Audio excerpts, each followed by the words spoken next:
Genesis chapter 20. The birth of Isaac. The Lord blessed Sarah as he had promised, and she became pregnant and bore a son to Abraham when he was old.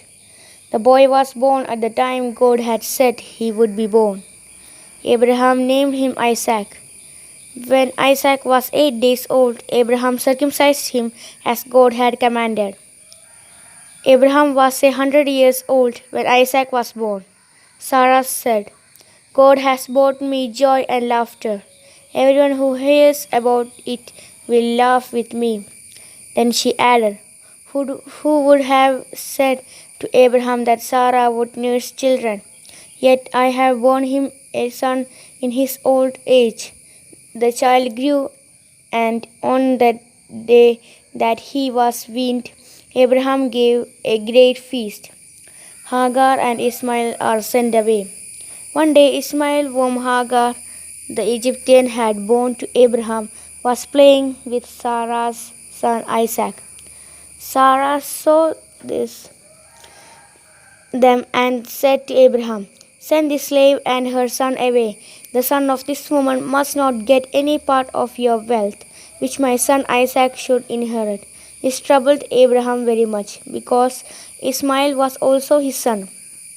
But God said to Abraham, Don't be worried about the boy and your slave Hagar.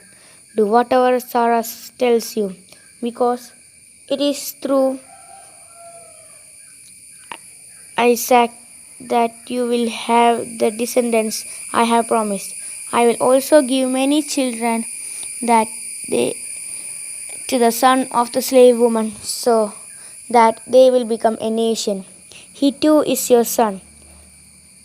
Early the next morning, Abraham gave Hagar some food and a leather bag full of water. He put the child on her back and sent her away.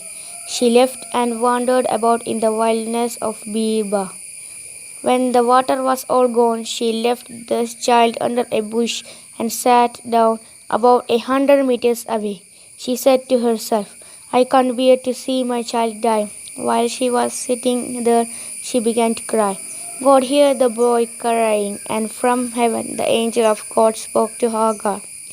What are you troubled about, Hagar? Don't be afraid. God has heard the boy crying. Get up, go and pick him up and comfort him. I will make a great nation out of his descendants. Then God opened his eyes, and she saw a well. She went and filled the leather bag with water and gave some to the boy. God was with the boy as he grew up. He lived in the wilderness of Paran and became a skillful hunter. His mother found an Egyptian wife for him. The agreement between Abraham and Abimelech. At that time, Abimelech went with Phicol, the commander of his army, and said to Abraham, God is with you in everything you do. So make a vow here in the presence of God that you will not deceive me, my children, or my descendants. I have been loyal to you. So promise that you will also be loyal to me and to this country in which you are living. Abraham said, I promise. Abraham complained to Abimelech about a well which the servants of Abimelech had sneezed.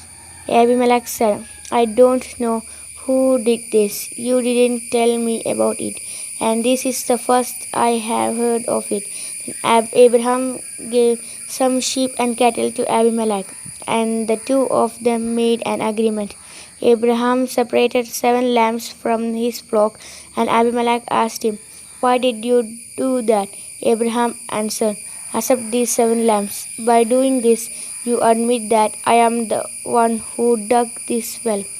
And so the place was called Beersheba, because it was there that the two of them made a vow.